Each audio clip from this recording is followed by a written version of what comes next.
Selam aleykum, hayırlı akşamlar. Sevgili teлеканалының телесейіржілері Қырым татар халқының soykırımına bağışlanған телемарафонны seyretесiniz. Studiyada sizler için ben Gülsüm Halilova çalışam ve bu telemarafonumuz çerçevesinde yayınımızga nevbeteki musafirlerimizni selamlamaktan ve davet etmekten memnunum. Jurnalist Şevket Ağa Mehmetov bizle şimdi canlı bağda. Şevket Ağa, selam aleykum, hayırlı akşamlar. Aleyküm selam, hayırlı akşamlar. Şevket Ağa, bugün 18 Mayıs xatırат tedbirleri işgal etilgen Kırım'da nasıl ötkerildi? Bizlerinin malumatlarının paylaşınız lütfen. Hem de sizin de hususan Ahmetjit'nin demir yolunda çıkışlarınızı eşittik, gördük. İşte bu hakkında da buyurunuz, söz sizde. Evet, sizlerge malum olğanı gibi bugün 18 May 1944 senesinde doğan insanlar bugün, yani bu yıl 78 yaşındalar. Eğer daha doğrusunu aytacak olsak, Gülsüm Hanım, bu insanlar gün-günden eksiliyor. Bu kara trenlerden keçken insanlar, onların evlatları, torunları, onların torunlarından da torunları bugün bu matem tedbirlerinde iştirak ettiler. Bütün Kırım boyunca bizim vatandaşlarımız toplu yaşayan yerlerde, camilerde, böyle bir medeni merkezlerde, hatıra taşları olgan yerlerde cemaatimiz toplandı. Evet, yağmur yağdı. Lakin en esası adamlar geldiler. Elbet pek çok gelmeseler de bu insanlar geldiler ve herkes özlerinin bu küllerine yetip gelemaganlarını, yollarda vefat etkenlerini, uzak yerlerde ebedi kalganlarını hatırladılar. Onlarını duayla andılar. Ve bu duaların eterken onlar en esası bu bizim vatanımızda, vatanımız serbest olmasına, bütün vatandaşlarımız toplu gelip kaytıp vatanda yaşamasına da dua ettiler. Ben şunu ayrıca kaydetmek isteyeyim. Bugün bu hatıra tedbirlerinde iştirak etken ve her yıl bu tedbirlerini son yılları alıp bargan bizim dostumuz Nariman Celal'ı ayrıca aytmak isteyeyim. Esas fedakarlıkını göstergen insanlar bugün çoktan çok hapishanelerde bulunmaya mecburlar. Nariman'la beraber Hasan ve Aziz kardeşlerimiz de bu müşküllüklerden, devtan müşküllüklerden geçmekteler. Biz ben Gülsüm Hanım aytmak isteyeyim ki bu bizim halkımızga olgan böyle bir soykırım hasisligi şimdi de devam ediyor. Çok yazık ki bu muhitte bizim baba dedelerimiz yaşadılar. Bu ana bitalarımız yaşadılar. Onlar bizlerini bu dünyaya getirirken onlar her vakit dua etkende Kırım için, asretlik için, vatana kaytacaksınız, vatanda yaşayacaksınız deyip dualar etediler. Çok yazık ki onlar bu kuvvançlı kozaydın günlerini görüp yetiştiremediler. Siz soraysınız kimerde bir, Şevket Ağa, ya ne yapmalı? Gülsüm Hanım, ben sizin sualinize cevap vermekle beraber bazı bir meselelerini aytmak isteyeyim. Artık ne yapmalı? Birinciden her bir Kırım Tatar korandasında din ve iman olmalı. Bu en esas temellerinin içerisinde elbette bizler ana tilimizni oldukça genişletmek, bilmek, öğretmek ve evlatlarımızga aşılamağa gerekmiz. Bunun beraber aytmak isteyeyim, ayrıca biz çok balalı korandalarga ayrıca emniyet verip onlarını desteklemek gerekmiz. Umumen çok balalı koranda bizde çok mod olmak gerek. Bizler eğer özümüzni ileride millet olarak saklamaya, korçalamaya istesek, biz bu temellerin esasında daha ikiden emesleşmek gerekmiz. Bu iki meselenin içerisinde bir denesi, birincisi terbiye, ikincisi bilgi. Eğer biz ballarımızı, evlatlarımızı yaxşı terbiyelasak, güzel terbiye. Demek, yaxşı da bilgi versek, demek biz gerçekten de milletsever, vatansever insanlarını terbiyeladık, yetiştirdik. Ben eminim o insanlarla beraber biz hem devletimizni kurarık, hem bayrağımızı tiklerik. Men sizge çok şeylerini aytacağım, lakin belki sizin de soracak şeyleriniz vardır. Sorarız. Yo, buyurunuz, sözsüzde dedim ya, yani dahil etmek istegeniniz ve bu yapabileceklerimiz sırasında da birçok teklifleriniz var olganına eminim. Gülsüm Hanım, aytmak isteyeyim ki, men yaşayan Maliye'de sokağımızda direkte balaban bir bayrak ildim. Men o bayrağın düşürmeyeyim. O bayrak iprana, o bayrak dalgalana, o bayrak uçu dağılıp gider. Aynı bu bayrağın takdiri bizim halkımızın takdiri gibi. Yabancı dostlarımız aytalar, sizler endi bu 18 Mayıs'ını unutmak gereksiz. Artık bu kara poyuzlar geçti, endi unutunuz. Bizler şimdiki zamanda yaxşı yaşayımız, sizler de yaxşı yaşaysınız. Bu niçin bayrağını ele göresiz? Yok, biz bu bayrağını eleceğimiz. Biz bu bayrağını düşürmeyeceğimiz. Biz bu bayrakla beraber daha Kozaydın bayramlarını kaydedeceğimiz. Bu bayrakını ben kotermeyeyim. Bu bayrakını men evlatlarım için, torunlarım için, bu Kırım için koterilgen bayrak. Men eminim bu bayraklar bütün vatandaşlarımızın evlerinde. Bütün vatandaşlarımız yaşayan çok katlı evlerde olsa onların balkonlarında, hiç olmayan onların odalarında, ev odalarında hepsinde bayraklar var. Biz milletsever, vatanperver, bayrağımızga sahip bir milletimiz. İnşallah öyle bir günler gelecek de biz bu bayrakların da sahibi olarak. Gülsüm Hanım, eğer imkanı olsa elbette sizler de şimdiki vakitte çok kolay durumda değilsiniz. Sizler de ağır bir durumdasınız. Ağır vaziyette hem manevi hem maddi cihetten de ağır yollardan geçesiz. Men hepinizge, bugün ATR'de olgan insanlarga, çalışkan insanlarga, bizim milli yolbaşçılarımızga, liderlerimizge, yolbaşçılarımız degendek bütün şimdi Kırım'dan dış mecbur yaşayan insanlarımızga aytmak isteyeyim. Sizlerin hepinizin yapkan kureşiniz bugün seslenir. Biz onu duyamız. Men eminim Ukrayna da çok değişecek. Hem bizge nispeten değişecek, hem özüne devlet olarak değişecek. Men isteyeyim ki bizler bu devletin içerisinde özümüzün kısmetimizni almak gerekmez. Evet. Talep etmek gerekmez. Çünkü bizler için böyle vaziyette, böyle imkanların içerisinde elbette biz öz haklarımızı, hukuklarımızı talep etmeye gerekmez. İşte öyle günler kesin. İnşallah. Sizlerle beraber Kırım'da Kozaydın bayramlarını sizlerle cümlemiz geçirmeye kısmet etsin. Amin. Çok sağ olunuz Şevket Ağa. Büyükten teşekkürler yayınımıza koşulganınız ve böyle muhteşem cümlelerini kurganınız için. Amin. Hakikaten de inşallah öyle günler gelir ki biz özümüzün canlı yayınlarımızına ATR olarak ve halkımızla beraberlikte artık azat etilgen mustakil Kırım'da, işgalcilerden azat etilgen Kırım'da özümüzün Kırım Tatar territorial muhtariyetimiz kurulgandan tiklengenden sonra alıp barırmız ve bularını beraberlikte yaparmız. Bu ilerlevler, bu yollar, bu istikametlerini yapabileceğimiz hareketlerimizni yayınlarımızda siyasiçilerimizle laf etirmiz. Men eminim o günler gelecek. Milli Meclis Reisi Rifat Ağa Çubarov bize canlı bağda bu günün neticelerini onun beraberlikte şimdi laf etmeye planlaştırdık. Rifat Ağa, selamun aleyküm, hayırlı akşamlar olsun. Aleyküm selam. İnşallah böyle akşamlar belki de bu kadar maddem günden bağlı tedbirler ötkeren son gelecek akşamlarımız hepimize hayırlı olsun. Amin. Rifat Ağa, bugün ötkerilgen çeşit türlü tedbirler oldu. Onların da biz takip ettik. Canlı yayınlarımızda imkanımız olganca gösterdik. Zelenskiy çıkışta bulundu. Kırım Tatarlarga binaen çeşit türlü cümleler kurdu. Yani ötkerilgen bütün tedbirlerden umumen alganda memnun kaldınız mı? Ne aytırdınız? Buyurunuz. Şimdi bilesiniz böyle tedbirlerden ötkerilgen formalarından bile memnun değilim. Bu çok önemli değil. Bizim için bu yeni zorluklarda cenk zamanında dünya unutmasın. Bizim milletimiz, halkımız nasıl ağırlıklar, zorluklar geçirdi ve bugündeki bu olgan cinayetlerin tamirleri nereden başlana ve böyle eğer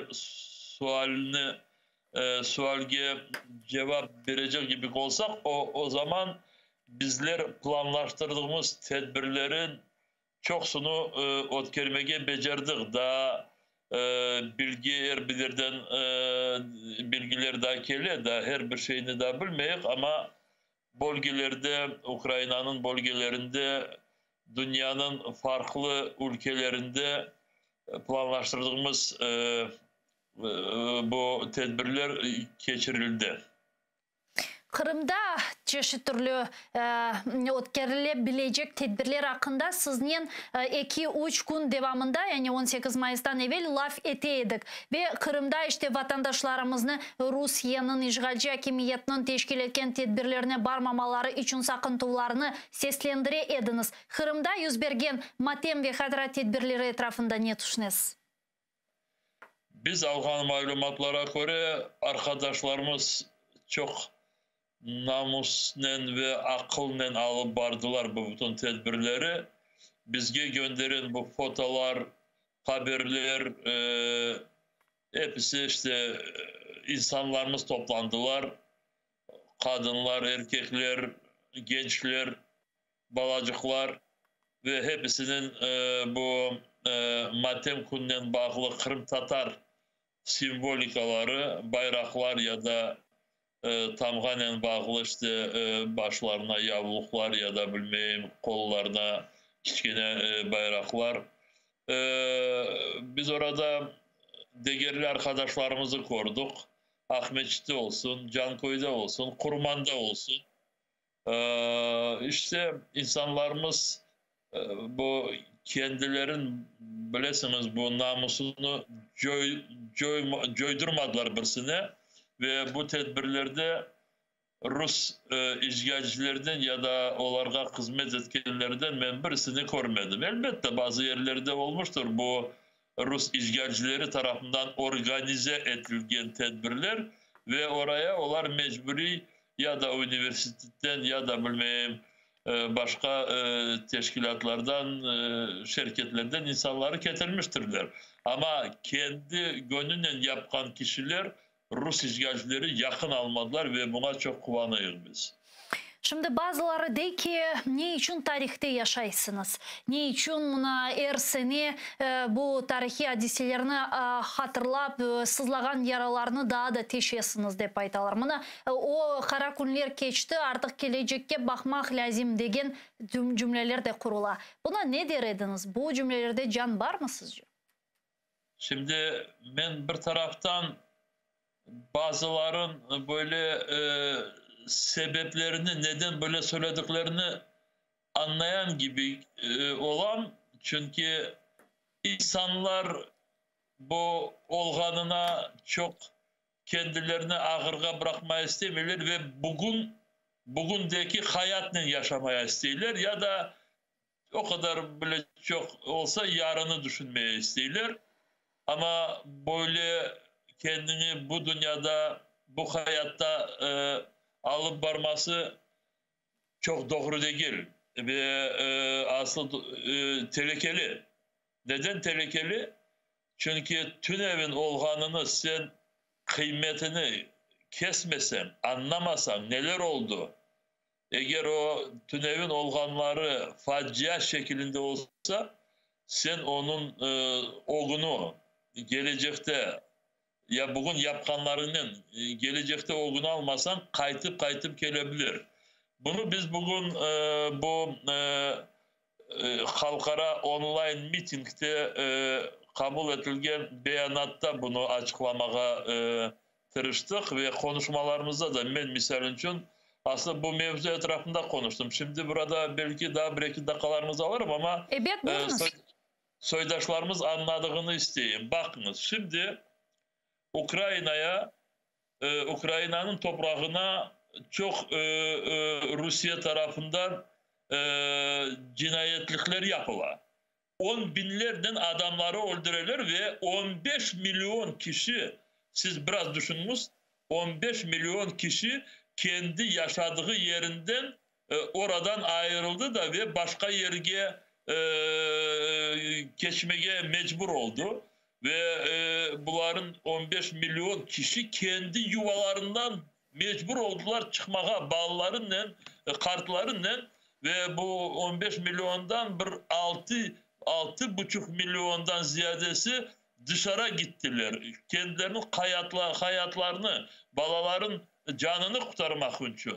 Diğerleri ise işte Ukrayna'nın içinde akrabasında, komşusunda, çünkü çoğunun evleri bu bombalarla, raketlerle yıkıldırıldı. Şimdi ben neden bunu söyleyeyim? Bütün bu olğan buradaki şimdi cinayetlikler Moskova'dan geldi. Şimdi 20. yüzyılını alayıq, 20. asrını alayıq. O vakit Ukrayna'da Holodomor, 6-7 milyon kişi öldürüldü.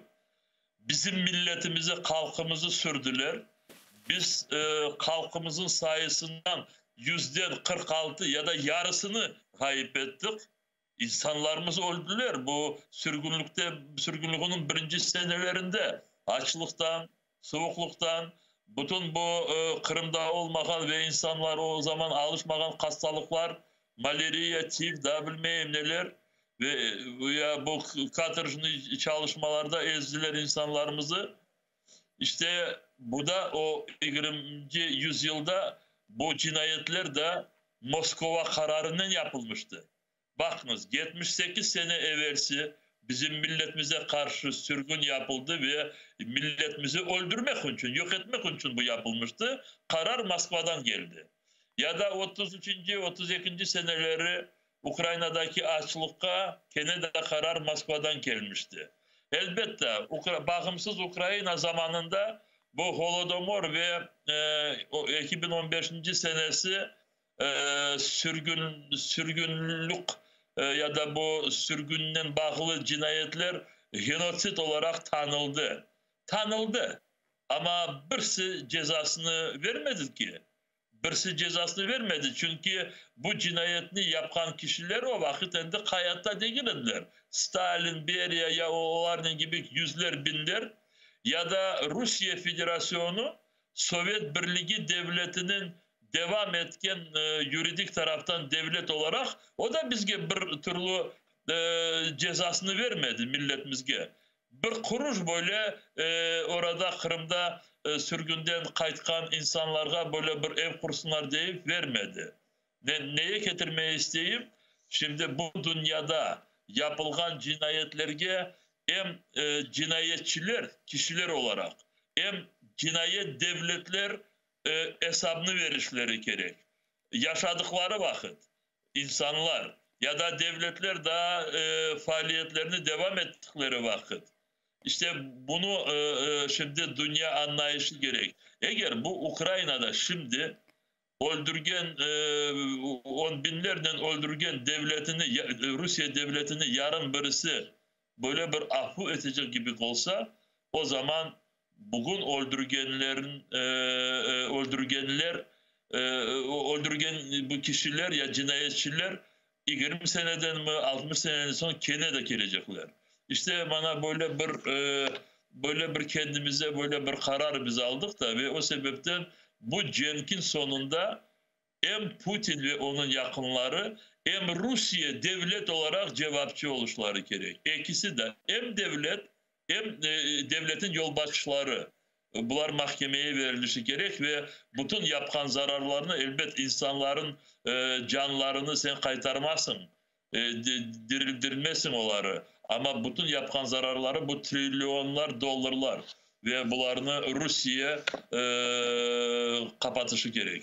Hakikaten de hiçbir yapılgan suç cezasız kalmamalı. Zira yapılgan suç cezasız kalganı vakit daha dehşetli suçlarga, daha dehşetli cinayetlerge getiriyor.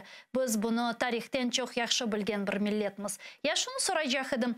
Bunu sadece elbette ki 1944 senesi Kırım Tatarlarını evlerinden sürgün ettiler. Bundan evvel en parlak ziyalılarımızı, en parlak halkımızın vekillerini kurşuna tızıp öldürdüler 37 senesi. Aynen birçok diğer Sovyetler territoriyasında yaşagan milletlerge, Türkiye milletlerge yapılganı gibi.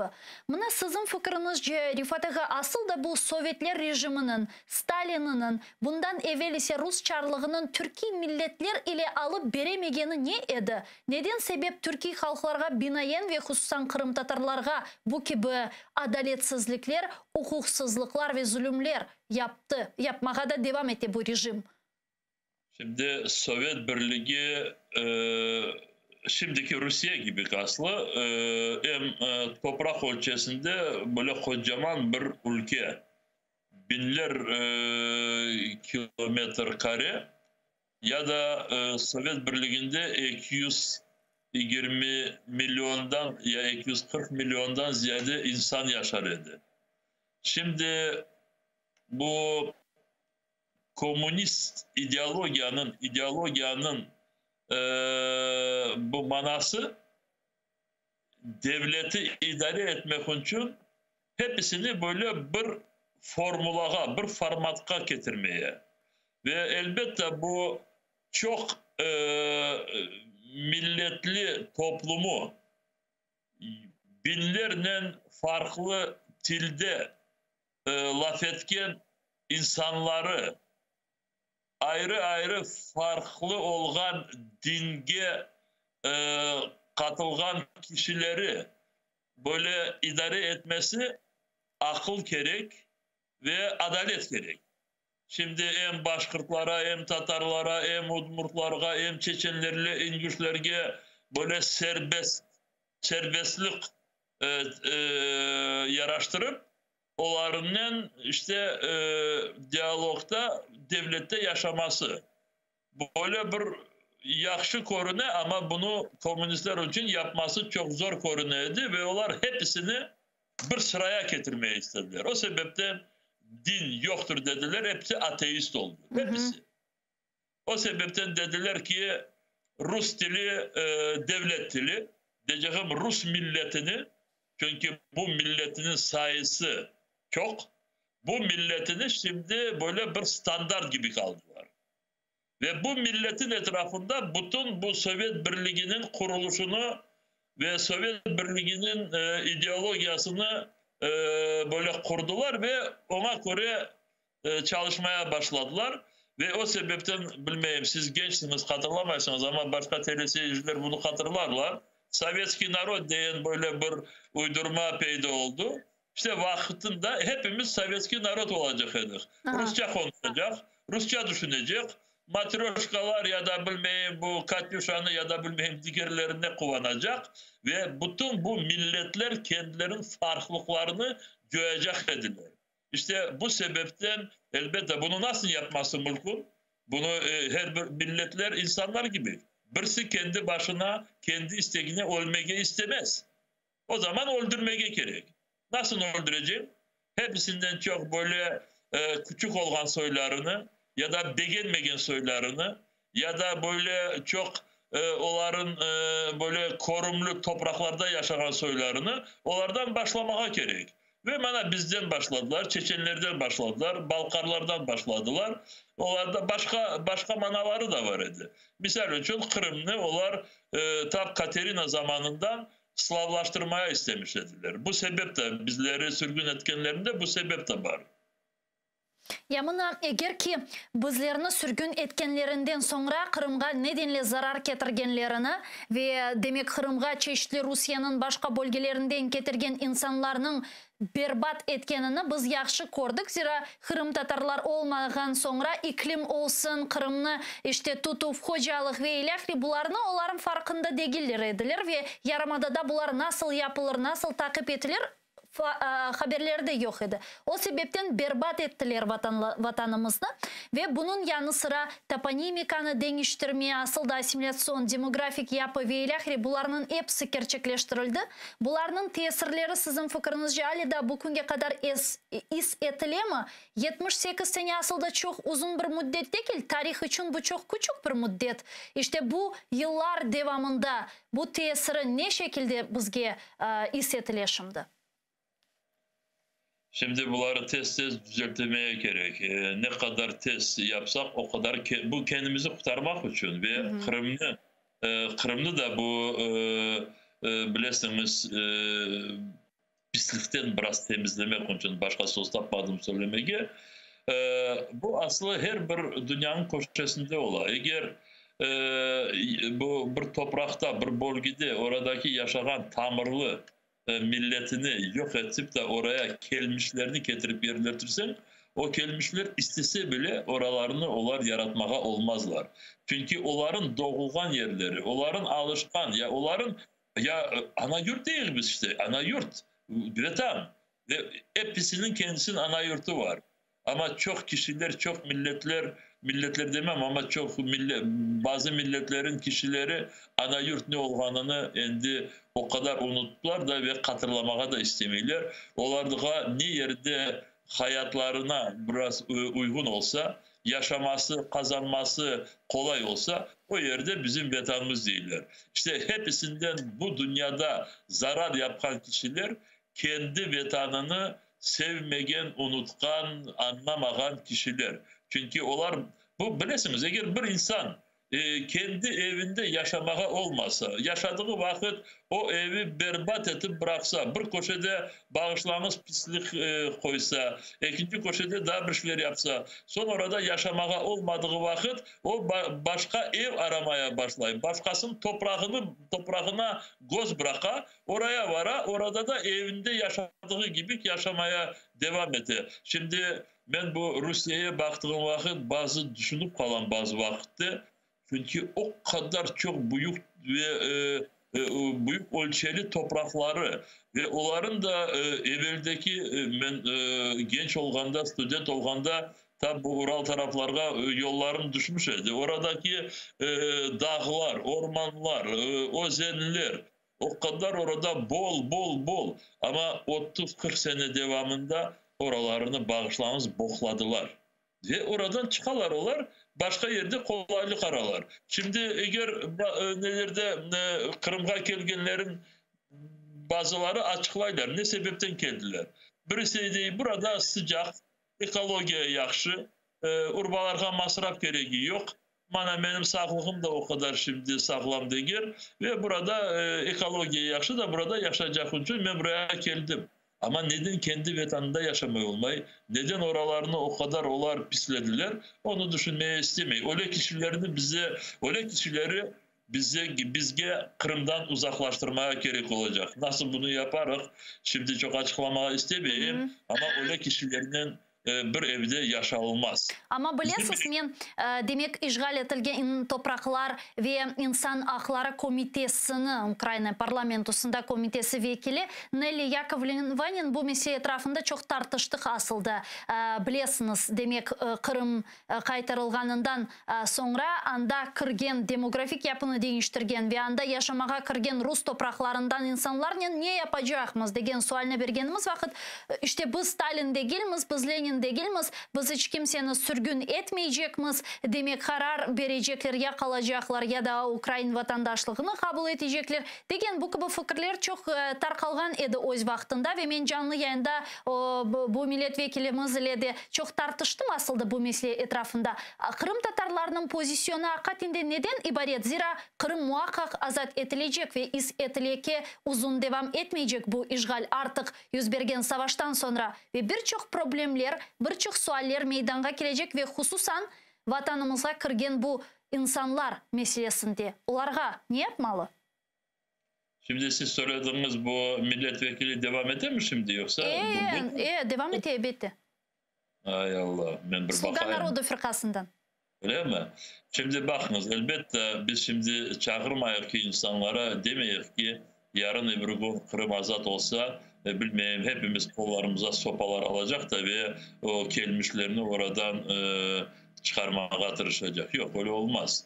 Ama o sebepten gerekli kanunları almaya gerek. Diyeyim ki şimdiki kanunlar, şimdi çalışkan kanunlar haksız Ukrayna sınırlarında haksız olan yabancı ya da vatandaşlıksız birisi olsa eğer sebebi, peyda olan sebebi kanunlara karşı olsa o vakit Ukrayna devleti onu kendi sınırlarından mecburi çıkarışı gerek.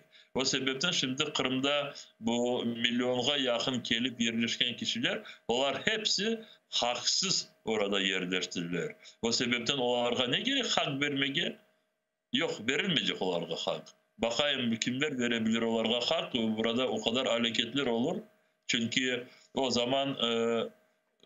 zaman Cenk'in ne sebebi var ya da ne gereği var? O zaman bir kereden bütün bu buraya Cenk'le gelenlerge kendi evlerinizi ya da bütün bu bereketliğinizi veriniz, yaşasınlar. Ne kadar kolay. Hem zaten stratejik olarak bir vakitler Kırım Tatarlarının sürgün etilip Kırım Tatarlarının evlerine yerleştirilgen NKVD hadimleri 2014 senesi onların torunları ne yapkanlarını biz gördük. Bu sizi sözde referandum ötkergen. Hatırlatayım, bu bizim milli hareketimizde biz bunu her vakit böyle gururla söyleyiz. Biz vatanımıza döndüğümüz vakit ve sağ olsunlar bizim bu ağalarımız, babalarımız, kimler milli hareketimizin prensiplerini tiklemiş ediler. Onların bu prensiplerini ve bizler bunu kullandık. Bizler dedik ki bizim evimizdeki yaşayanların kendilerinin böyle direkt kabayatları yoktur. Onları oraya devlet getirip yerleştirdi de ve kabayat devlette. Ve işte bu bizim vatanımıza kayıtmasına böyle bir türlü zararlar olmasın deyip da bu 60. 70. seneleri o vakit bu meseleleri müzakere ettikleri vakit bütün bu bizim insanlarımız dediler ki yok biz orada endi onları nasıl çıkaracak çünkü onlar kabayatsız, bunu devlet yaptı, bunu Komünist Partiyası yaptı ya da bir şey yaptı. Ve orada gerçekten de bu milletimiz kayıttı, çoksu yerleşti. Ben bir denesini böyle gelip de çık bu benim evim degenini bilmeyin. Bir süre yapmadı. Kendi evlerini ya da yarısını satın alan kişilerini bilen. Ama şimdi bu insanlar bizim böyle merhametliliğimize onların cevabı ters oldu. Şimdi Ruslar geldiği vakit bizim evimizdeki yaşayan bu Rezan, Tuğla, Ariol taraftarları şimdi dersin ki o kadar kendi vatanlarına böyle hasret oldular da bizim evlerimizde yaşadıklarını devam edip kendi vatanlarını bizim azbarımıza getirdiler. Öyle şey olmaz.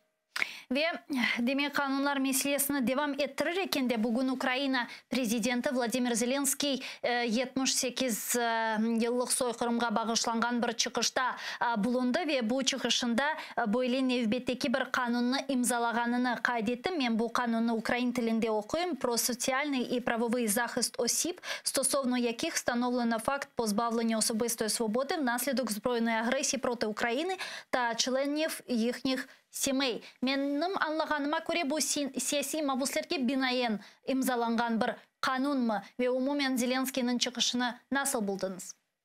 Bu kanun çalışmasına biz çok bekledik. Ve tabi bu 2-3 sene evvelsi hatırlarsınız 4-5 varyantlar var idi. Mustafa'mızın varyantı var idi. Irina Gerashenko'nun varyantı var idi. Da bilmeyim kimlerin varyantları var idi. Ama ne olsa da işte bu kanunlardan birisini şimdi kabul edilmişti ama Cumhurbaşkanı Prezident biraz kendi imzasını sürdü. Ve şimdi hatırlamayın bu kanun bir iki ay evvelsi oylanmıştı, kabul edilmişti. Şimdi ben bilmeyeyim nasıl bunu çalıştırabilirim bu kanunu Cenk vaktinde. Ama yollarını araması gerek. Çünkü kanun kabul edildi ve ben buna çok kuvanan. Arkadaşlarımız anlamak için şimdi bütün oradaki bu siyasi mahpuslarımızga evvelden pek çok olmasa da ama yapan desteklerimizin yolları kapatıldı. Misal için onların yakalaylar, hapiske bırakalar, mahkemeler var. Ya onlara advokatlar almaya gerek. Elbette bizim advokatlar, Kırım Tatarları bir tane iki tane mahpuske belki kendi gönlünden çalışabilirler ama onların da korantaları var. Onların da çalışmak için aylıklarını vermeye gerek. Mana bu kanuna göre advokatlarga dedim işte siyasi mahpuslara kendilerini korçalamak için buradan yardım ayrılabilir. Başka burada gereğine de bakılabilir bu kanuna göre. Yeterli ama ne olsa da biraz fırsatlar peyda olan gibi bana korunuyor. Bakarız. Aslında siz dediğimiz bu Cumhurbaşkanı'nın prezidentin çıkışı anladığıma göre de o video yazdı. Ben videoya bakmadım ama video. Bu sitesinden alıp bu yazılı olarak şimdi de gündüz okudum. Bilesiniz bu duruma göre elbette insanlarımız çok farklı. Birisi isterdi işte Zelenski bunu söylesin, onu söylesin. Ama Ukrayna'da bu Cenk'in etrafında o kadar her gün çok böyle acılı olaylar geçe de misal için tünemin gördüğümüz bu Mariupol. Askerlerimiz orada yaralılar ve diğerleri anlaşmaya göre şimdi Rusların koluna düşerler. Ve oradan biz Ukrayna devleti onları azat edeceğine ümitimiz var ama Rusya'da buna çok karşı şimdi davranır. Rusya'nın anlaşmaları her gün bozulabilir olganını biz biliyoruz. İşte ya bombalana bütün Ukrayna. Bana şimdi 2-3 saat evvelsi buralarda her bir yerde bu hava uyarı, trivogalar oldu. Bakhmut şehirde büyük patlamalar oldu. İnsanlar anladığıma göre de 20'ye yakın insanlar bugün öldürüldü bu bombalardan. İşte buna göre Cumhurbaşkanı'nın söylediğine ben nasıl size diyeyim razıyım değil de anlayın ve söyledikleri hepsi yerinde. Kırım Tatarların toprağı, kökenli millet, yaxşı da Kırım platformasını geçirdik. Gelecekte mutlaka Kırım Tatarları birleşecekler. Sürgün ettiler onları 4. senesi öldürmek için, yok etmek için. Belirlediler ki sürgün etkenleri belirlediler ki bunlar hiçbirisi kaytmayacak. Allah'a şükür vatanına kaytılar. İşte gelecekte de son bitirdi dedi Kırım serbest olacak ve kurbanlarımıza kendisinin sayesini hürmetini gösterdi. Benim için yeterli bu günlerde. Ama yeterli olmagan men siz aytıp geçtiniz. Tenkitler etrafında da elbette ki bunu aytıp geçmesem olmaz. Bazılarının beklentileri sırasında bu Zelenski'nin Kırım Tatar halkının aklarının gayridan tıklenilgenini ve Kırım işgalden kurtarılganından sonra artık 2014 senesinden evvel gibi olmayacağını, yani Kırım Tatar territorial muhtariyet meydanga geleceğini bekley ediler, bunu ilan edeceğine ki beklentileri gerçekleşmedi. Elbette ki bunu savaş ve cenk şaraitlerini de sizin de yukarıda aytkanınız gibi işte bu sebepten olabilir ve fakat böyle beklentiler var idi, yani simedeşlerimizin anlaması için. Şimdi bakınız, her bir işin ya da söyleyeceğin kendisinin yeri, vakti var. Elbette şimdi söyleseydi belki de beklediği kişilerimizge hoşuna giderdi. Ama bazıları diyecekler ki tokta ya sen bu mevzuyu şimdi ne kötüresin? Bizimkileri de gör, başkaları. Bak şimdi ne ola? Ya yarın ya bu Mariupol'den çıkan kişileri sen nasıl kurtaracaksın? Ya da bilmeyin bu Kherson tarafta, Nikolaev tarafta bazı ateş yükseldi, savaş, cenk ateşi, daha bir şeyler. O sebepten eğer bakınız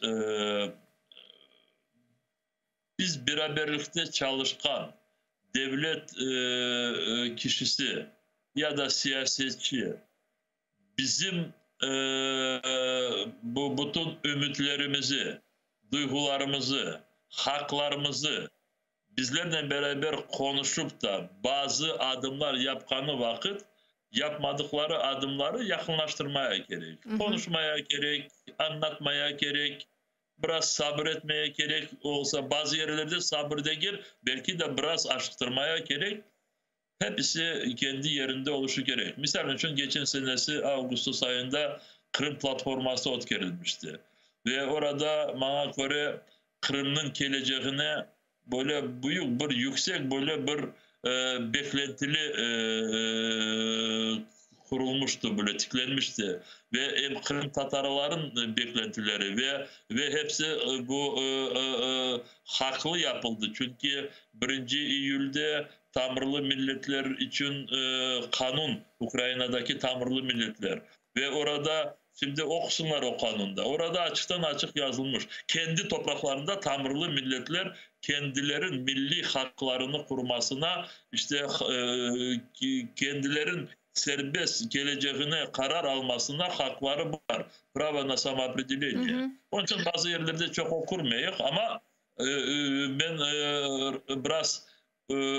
biraz nasıl söyleyeyim, can ağırkan değildi ama o kadar memnun olmayan kişilerin de anlayayım. Onlar biraz tez olganını istiyorlar. Ama şimdi bakmaz. Şimdi biraz sırayı koruyor. Şimdi 1. sırada silahlar, askerler, Rusları Ukrayna'nın toprağından çıkarması. Bu 1. sırada.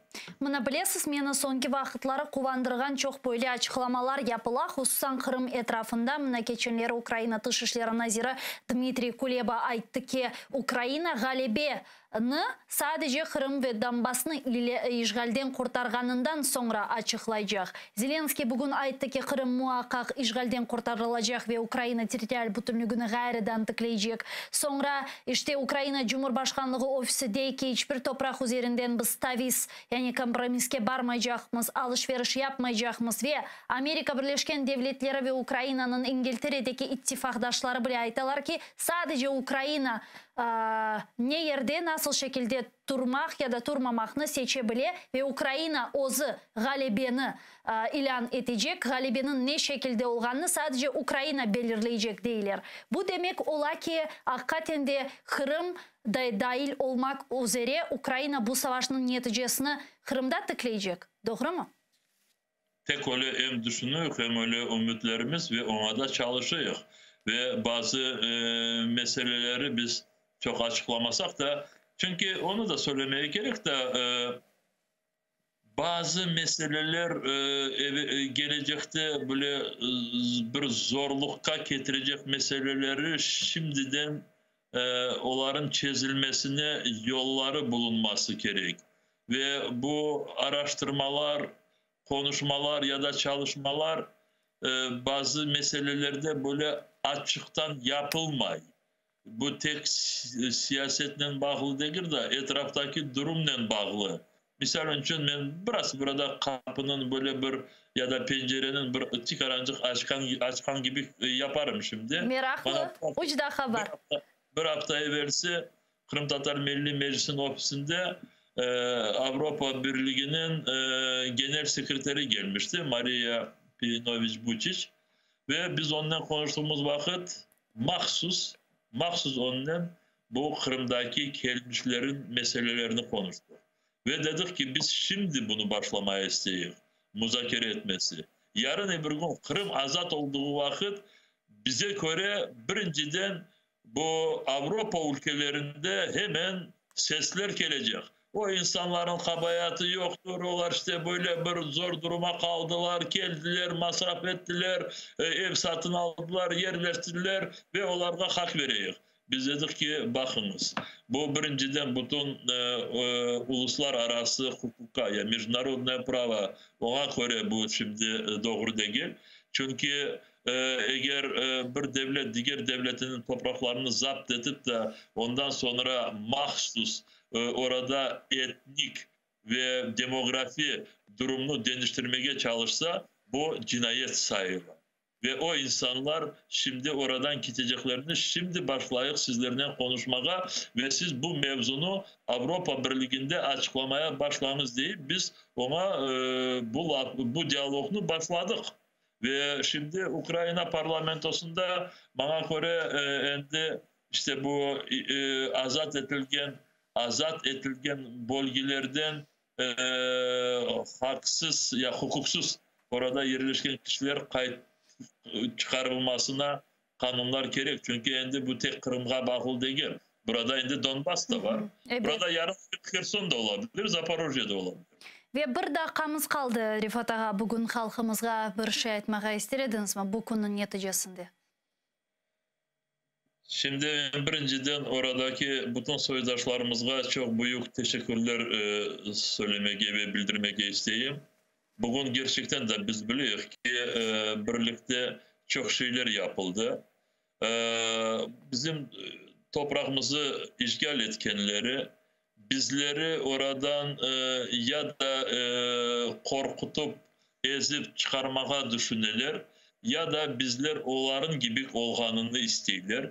Kendimizin bütün tarihimizi unutup, kendimizin bütün bu tarihte olan olayları olar gibi düşünüp, buna hiçbir vakit yol vermeyik. İşte insanlarımız böyle matem konunda birbirlerinden olup dualar ötkergenlerine bütün bu sürgünlükte olgen kişilerimize, şehitlerimize, düşüncelerinden olganlarına hepsine çok büyük teşekkürler göstermeyi isteyeyim. Devam edeyik, sabır edeyik. Bu cenkin sonu Kırım'ın azatlığıdır. Başka bunun hiçbir çaresi yok. Amin. Büyükten büyük teşekkürler. Çok sağ olun Rifat ağa yayınımızga bağlanğanız için. Yarın 17'de, 19'da görüşkence. Sağ olun.